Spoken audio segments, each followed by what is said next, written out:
I've got the bigger head. Yeah. Oh, no. Trust me, I will always win the big head competition. Hey, everybody. Welcome. It's a Tuesday night, and it's time for the strategy session here on Lincoln Square. Folks, we have a lot to talk about. Some of it is not pretty, and some of it is going to be hard to watch tonight. But I got to tell you, what you are watching is the chickens coming home to roost on this administration on 100 different areas right now. The absolute horrifying, brutal killing of Alex Pretti over this weekend, the public execution of another American at the hands of Donald Trump and Stephen Miller and Kristi Noem and Tom Homan and Greg Bovino and the rest of the ICE army that is deployed in our cities, has shocked this country. The insane response to it by calling a guy who was a nurse at the VA and by all standards a literal Boy Scout and a literal good dude, calling him a domestic terrorist and an assassin.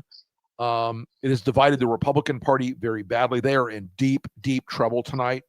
It is shattered his Republican support in Congress. He's in deep trouble tonight. We are going to cover a lot of what's happening.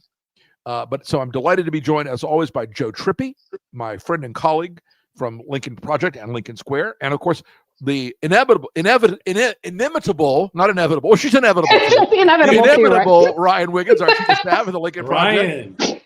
Happy to be here. Yeah, great to have you. That's great. And guys, let's jump right into it, because I think the shocking nature of what happened this weekend is even today still filtering into the American psyche. Let's start with you, Joe. Where do you think Americans are after witnessing this unjustified and brutal killing? I think, one, everybody now understands how untrained these guys are and how out of control the leadership was, and that led to them being this out of control. Mm-hmm. And it's not stop. These guys were never vetted or anything. The only vetting was that they craved doing this. I mean, that's who who signed up for the $50,000 and whatever else, and so they could do this. And the problem is, they can't. I don't see how they stop it, because it's ingrained in the either they got to get them the hell off the streets, because as long as they keep them on the streets, unfortunately, we're likely to see even more of this, and I think the American people are appalled by it, outraged by it. Yeah. Ryan? Yeah. I'm going to tell you something. I am angry. I'm angry as a mom. I'm angry as a woman. I'm angry as an American. I'm angry. I have been angry all weekend. I remain angry. That photo that was just up, can we put that back up? Yeah. I mean, this is unbelievable. This was taken from a video. This photo was taken from a video. And guys, like, this isn't America. We don't do that to our people here. Like, this is just unconscionable. And I will tell you, I mean, we all know, Rick and I both live in like the heart of MAGA country, in the Florida Panhandle. And I'm going to tell you, I mean, yesterday I was having conversations with friends of mine about this. And like, when you've lost Kyle Rittenhouse, and you've lost Greg Abbott. And I mean, and let me be real clear about this. Okay. What they're doing right now is they're positioning. Okay. This is not these concessions that you're seeing from the White House of, oh, we're gonna de-escalate in Minneapolis, and we're gonna take Bovino out and put Homan in. Guys, that is It's a shabby law. What they're trying to do is pass the DHS spending bill this week and avoid a government shutdown. Exactly. And no, you cannot fund this ICE. You cannot fund DHS to go out and kill Americans and kidnap 5-year-old boys. And I mean, there was a whole list of other people who've been killed who are of color. We're talking about the 2 white ones that were killed. This isn't America. This isn't what we do here. And it's been disgusting. And I'm ready to fight. I'm ready to burn stuff down, Rick. I'm mad. I know you when you get this way. I've seen this. But I mean, guys, and we'll go through this, folks, a little more. Ryan's point that Trump's de-escalation here is tactical, and it's not real. He doesn't really mean it. I'm curious if you guys think that just eliminating Bovino is a sufficient marker for Congress right now to say, okay, all is forgiven. It's okay. We'll let you continue, and we'll give you another $75 billion. I personally don't think that's going to work, but I want to get your thoughts on it. No, January 6th, it lasted 24 hours, maybe. Yeah. They're not. Yeah, no, they're not going to. They're gonna take this as, oh, what a relief. Yeah, he's going to tone it down. Donald's finally Bullshit. listening. Yeah, it'll be this same bullshit that we've heard the whole time. Yeah. And this is why we need to hold their feet to the fire. I mean, the Democrats have come out and said, look, we're not wanting to pass a funding package for DHS. And I appreciate the sentiment there, but Donald Trump also knows that this is the party of strongly worded statements. And I am and it scares me. It scares me that they will cave, thinking, well, we got enough. We got something. We got some guard. Oh, well, we got Bovino gone. Homan. I mean, I saw a joke today that was great. It was, trading out Bovino for Homan is like shitting your pants and changing your shirt. And I think that is exactly what we're dealing with here. I mean, he's the same guy. He does the same thing. He's working for the same administration. What in the world is going to be different other than maybe about 3 feet?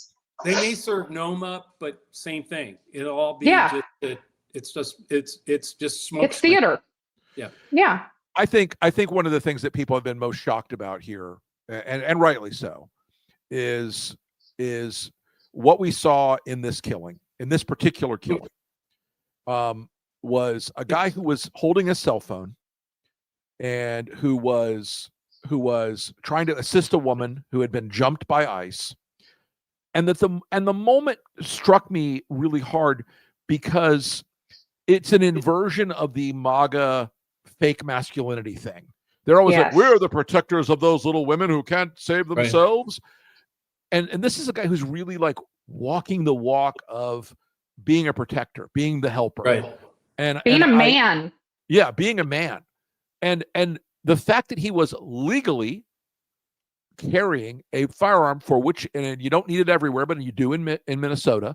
He had a permit to carry his firearm, a concealed carry permit, and an ownership permit, which is required there. He was doing it all correctly, and yet they still shot him. And now we've seen this meltdown on the right over, does the Second Amendment still actually mean anything to the MAGA voters? I mean, you talk about something that could not have surprised me more, and I'm pretty hard to surprise, is the sudden MAGA thing. Oh no, he shouldn't have been carrying a gun. That's illegal. What the hell? Well, it also, he was disarmed and then shot. I mean, right. Terrorist or an assassin. Well, I haven't heard that, but certainly he shouldn't have been carrying a gun. But hey, look. Certainly shouldn't have been carrying a gun. I have never, and again, as Ryan said, when you lost Kyle Rittenhouse on this issue, you're really in the weeds. You're really in the deepest part of the problem set. Yeah, but you lost Trump because Trump likes carrying guns. He said. Yeah, Trump claims to carry guns and like to carry. And let's play that. Or we show that. I feel much better being armed, but he shouldn't have had a gun. I mean, it's just the upside down. It's just crazy. Yeah, it really is, and it's so. I mean, I made this list the other day that Trump had so far gone after the first, the fourth, the fifth, the sixth, the 10th, and the 14th Amendments. I did not have adding the Second Amendment as a target of the Trump administration on my bingo card for this week's apocalypse. But, I will be shocked if they don't try to force Minnesotans to quarter troops from ICE in their homes to violate the Third Amendment. Yeah, I was going to say, I was tracking through yesterday too, Rick. It's like, what is the Third Amendment again? So that, why did they skip over the because they're not helping soldiers. Let's roll that. Let's roll that video of the pepper spraying, Sam. Mm-mm. Let's do that again. I want to show one more. Oh my These God. are people Oh my God. who are out of control. Oh my God. Oh my God. That's the low boundary. Oh my God. Oh my God. Okay, they just roll by people and pepper spray them. God. People who are not threatening them. People who are not threatening to them. And guys, if they'll pepper spray you from the truck rolling by, if they'll shoot you in the back 8 times because you tried to save a woman that they were kicking the shit out of, if they'll shoot you because your wife sassed them while she was turning her car around in the street. I wrote a piece this week about this, and I really it's one of those things I don't want to be right, but I believe we will eventually get an ICE mass casualty event where something will happen and they will open fire on civilians and they'll kill more than 1 or 2. They'll go from killing us retail to killing us wholesale. Do you think there's any recognition among the administration how out of control this organization is at this point? The administration's out of control, Rick. Well, I mean, whether they know it or not, I mean, you have podcasters running major agencies. It is out of control. And I mean, whether or not they realize it, they should. America realizes it. They're getting the same feedback that we're getting. So I think they know. I think that's the point, right? Like we talked about this last year when he was running, or 2 years ago when he was running for office again. That's the point. He wants to shut down the country. He wants the Insurrection Act. He wants martial law. He wants to shut down the elections this year, period. The cruelty is the point. Is the whole thing. You know, I wonder as we look at this, we've seen his numbers collapsing on immigration. And I want to give you guys my opinion on this and then get yours. We are now at a point where Trump is way upside down on immigration. We all saw our old colleague Mike Madrid today tweeting out that Trump has now lost something like 29 points with Hispanics. I'm starting to feel like this election, if they lose their key driver that kept Republicans glued together, which was immigration, I'm starting to feel like this election is feeling a little more wavy, a little more consequential. Maybe it's not just 10 or 15 seats in the House, because if this is where they're at and the panic I'm hearing about out of the Capitol today, you know, we're hearing Republicans in the safest possible seats bailing out. Vern Buchanan in Florida today, he could have stayed in that seat till he died. Yep. I mean, well, with the loss of immigration as his cornerstone issue, where do you guys think this leaves the GOP for the fall? Look, the whole thing here, every time somebody puts up this chart and puts those numbers up there, there's only one way you're that low in the third with Republicans still 80, 85, 90%. You lost the independents. No matter what he does, there's no way you're at those numbers unless independents are literally now circling 22 for approval. Yep. 20s, low 20s. Now, it used to be a week or two ago, it was the high 20s. Now it's the low 20s. The question is, so I don't know that it's going to go much lower, but the interesting thing is the intensity, the strongly disapprove is going up. I mean, so, you know, some of those independents left going, I don't really like this. Now I don't like this. And I don't think this clearly has shut that door down. I don't see how he gets that I think it doesn't matter how he gets that fixed. I don't see that. Yeah. But we know, we Ryan, do know that they go culture opens up war. more terrain. Yeah, it opens up more terrain. But the other thing that this does is Republicans are going to go back to a winning strategy.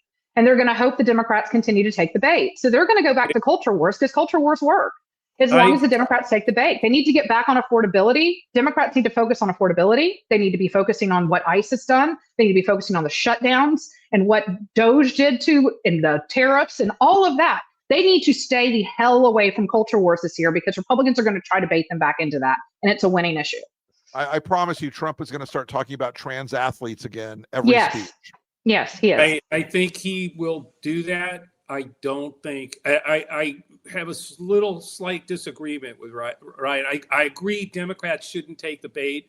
Yeah. I think they probably will, but I actually think he has turn these independents off, that they're not coming back for the. Yeah, I think the divorce. I might agree be with pretty, that. I think the divorce might be pretty final this time. Yeah. I was going to say, I do agree with you on that. I do think that the independents, I'm looking at pulling more away from the Republicans. Yeah. I mean, I do believe with you. I mean, as a Floridian too, as I'm looking at this and I'm knowing that, what the numbers look like in our state, I am really encouraged by what I'm seeing with the libertarians right now who are standing away from Trump. And that doesn't happen because most of MAGA is libertarian. So that's been pretty eye-opening this week as well, is to see that they are this issue, what happened on Saturday is what that was the line. It's crazy that pedophilia wasn't the line, but murdering American citizens is a line for you. Good. That line needs to be there. At least it's an ethos. Yeah. Right. Yeah. Well, you distract with ICE and distract Epstein, we're putting ICE into the cities. And guess what? You can't out distract it anymore. It's now every distraction just makes everybody get what's going on. Joe, you just really hit I think what a super important valence here is. Trump's strategy for years has been to say, oh, well, I'm in trouble.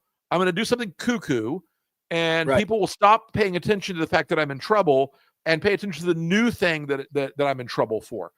I don't think there's a way to get out of the hole now for him, especially on Epstein. It's still going to haunt him. No, and look at Greenland. That's what that was about. Of course. It turns into its own, like he has to back down from that. I mean, because the market, whatever. Now you've got the entire country saying, stop this shit. Yeah. And I think he's put Republican candidates, statewide candidates, into a terrible damn box at this point. Impossible. I think he's put a lot of these guys into a box that is increasingly going to be the loyalty test for him. He's going to say, are they criticizing me about X? And they have to criticize him to get out of the box. And I don't think any of these people, I mean, you look at a guy like Byron Donalds in Florida, the Republican front runner, just gets scorched by David Jolly in an amazing barn burner of a speech. I don't think we have that clip, but if we did, I'd love to play it because it was. Find it on YouTube. It's worth finding. Yeah, it's worth watching. 7 minutes of the best Democratic messaging, and it's coming from a guy who's a former never Trump Republican. Just burned this immigration stuff to the ground, burned the administration's being distracted and idiotic to the ground. Truly an inflection point has happened here because Trump will try to distract. He'll try to go back to the social culture war stuff. And if you keep drum beating, you're killing Americans in the streets. You're having public assassinations of Americans, and you're in bed with a pedophile. I like the frame. Yeah, I was going to say, I like that frame too. And also you have to remember, most Americans don't live in the bubble that the three of us live in, right? Like they want to be focused on what's for dinner. I got to get to the grocery store. I've got to take my kid to soccer and then to tutoring and piano lessons. They do not want to be consumed with national media all the time. They don't want to have to babysit their president. People are exhausted. They're exhausted by this. And that is pissing people off too. Yeah. To get back to the culture war thing, we have that woman in Iowa. I think we have video of her, a Republican who voted for Trump. Oh, let's play that. That's amazing. I don't think the culture war stuff is going to work for her. Yeah, you're probably right. Act together, and our representatives here in Iowa need to stop following his lead. I'm not voting Republican again. Did you ever vote for him? First time around, and he did a good job, but then he got stupid. What does that mean? Means that he just changed, and it's all about him. He thinks he's God, and he's gonna take over the world.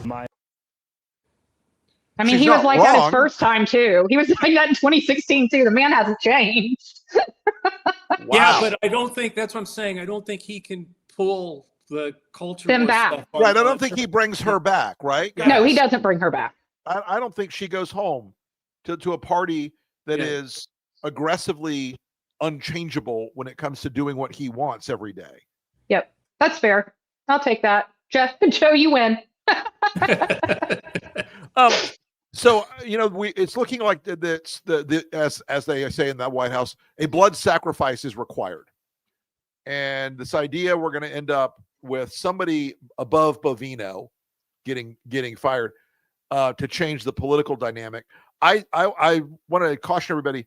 I think that will work with the DC press corps, who are so compromised now in the way they cover this guy. They'll say, "Oh, it's a change of tone. It's getting so much better. Trump's learned his lesson now." God, but I think they haven't. I think that there's no. They haven't even gotten close to learning a lesson yet. The right wingers are freaked out about it. I think that the gun control valence is going to hurt Trump more than anybody's calculated yet. I think it's got there's an element to that is going to be a slow burn on him. That is I don't think we've factored that in heavily enough yet. I agree with you completely. I mean, listen, there's a reason that Republican consultants are always trying to pin on Democrats. They're going to come take your guns. Yep. There's a reason. It works. And guess what? The ones who've been trying to take your guns in this administration are Pam Bondi and Donald Trump. Dirty little secret of Republicans in Florida is Pam Bondi is anti-gun. Very anti-gun. Pam Bondi is very anti-gun. Yeah. And that was a very well-known thing. She was kept in check by Jeb Bush at first, then Rick Scott later on that. And Marion Hammer. Oh God, Marion Hammer. Jesus Christ. There's a name for you. There's a blast from the past. Scrub J. Marion. Yeah. May she rest. May she rest. May she rest. But yeah, I feel like we've got a moment here that is increasingly about more cracks than we could not have made a crack in the Republican base like this gun control thing is going to do. No. We couldn't have invented one. And combining that with all this economic peril that Republicans are suddenly figuring out that they're in, and figuring out that this tidal wave of Republican resignations from Congress, it means they have to go hunt candidates. It means there are going to be all these brutal primary fights. I just feel like I feel like somebody's up there is looking down on us lately. Like we have a little Providence on our side. Don't jinx it, Rick. Don't jinx it. Well, I will tell felt you that way last year or 2 years ago. No, but it is there is a part of this for me too that I look at. We've now got resignations in Florida for two seats that should have been very easy for the Republicans. District 2 in the north part of the state, and I can't remember 16. He's 16. 16. That's right. And in both of these districts, suddenly, there are 8 candidates in District 2, Republicans tearing each other apart. And that Sarasota district, folks, that's Mike Flynn's district. That's MAGA Central. That is an area that has the craziest shit in Florida. And I say that advisedly with the knowledge that we're talking about Florida. It's that nuts. Yeah. So I feel like the animals eating themselves scenario is getting closer to reality for us. Joe, Ryan, let's talk about the shutdown for a minute. We talked about it for a little bit. Chuck Schumer has said that he won't vote for the CR for ICE, but he hasn't said he won't that he'll whip his caucus against it. Where do you think we are on that right now? And do you think this strategy they're trying to pull off of we're making concessions, give us our CR is going to work? No, I actually think Democrats are going to stay pretty solid on requiring changes in ICE before they'll vote for anything. And I don't think it's, I don't think there's any way that I think if they back down on that, I think it's going to be worse for Democrats than it. I mean, this is the moment where they got to take the stand. I think they're going to, which is a big problem. I think even serving up gnomes not going to change that. I don't think. No, I mean, look, my demand would be Gnome, Miller, Homan, Bovino, and Troy. What's his name? The acting director at immediately. but also taking the masks off, making sure they can't run around with the masks on, and dealing with them in a way that is, much more punitive than I think Trump can stomach. Because I think he smells an opportunity to get out of this trouble, but I don't think we should give it to him. Oh no! In fact, Rick, I think that it's Lincoln's job to keep the feet to the fire. As I said earlier, Schumer has said that he's going to do this. The Democrats have said they're going to do this. We cannot we can't let light in. I mean, RC4 is planning on going up this week on the Hill with a really powerful ad with Renee Good in it and Alex Pretti in it, and keeping their feet to the fire, holding them responsible, holding the Republicans responsible, and creating opportunities for them to slip up that can be used in ads against them later on in the year. So we're not stopping. No, in that picture that we showed at the beginning. Yes. With him with a camera in his hand, and a gun to his head. That picture, just that, for 30 seconds. For 30 seconds, just leave it up there and say, if I'm Democrats, this is why we're not voting for this thing. We're not voting until these changes are made. Whatever on top of that, we have the guy saying, if you raise your voice, you can't even raise your voice or I'll erase you. This is what's going on out there. Do we have that, Sam? What? You raise your voice, I raise your voice. If I raise my voice, you'll erase my... Exactly, yeah. Are you serious? You said if I raise my voice, you'll erase my voice? Yes. Mm-hmm. This is what they've created, and these are the people they've given 50 grand. This is what happens when you hire insurrectionists. This is what happens when you hire the militias and the insurrectionists that had no problem attacking our country and our democracy. They're now attacking our people, and this should not surprise anyone. These are anti-American terrorists. I have been sort of collecting a lot of these clips the last few days, and the arrogance of that guy comes from a command structure and a culture that says you can kill Americans. You got a hunting license, and he's not afraid yet. But I think it's important that Democrats recognize something. It's your job to live up to that old phrase. People should not be afraid of their government. Government should be afraid of their people. That's absolutely right. And these right. some bitches better be afraid that the moment will come when Trump's pardons and all legal maneuvers of DHS and ICE to cover up these crimes will fail. I mean, I think the fact that they're trying to cover up and not investigate, they're not going to have a civil rights investigation of the murder of Alex Pretti. They're not going to do that. They won't do one for Renee Good. They're trying to keep these things internal so that the DHS agents are exonerated. I'm sorry, their names must be known. Yeah. And their identities must be known, and they must be held to account. And this is something I'm encouraging very directly. Keith Ellison, they need to step up right now.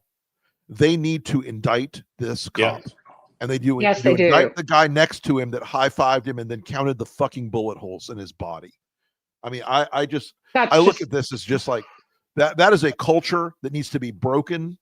And that there's a reason, folks, why the phrase abolish ICE a year and a half ago was political poison, and now it's the mainstream opinion. There's a reason for it, because ICE is a group of lawless murderers. Yes. And the idea that they can kill you in the streets is political poison for Trump. 100%. 100%. So 100%. You guys call your members of Congress. Please call your members of Congress.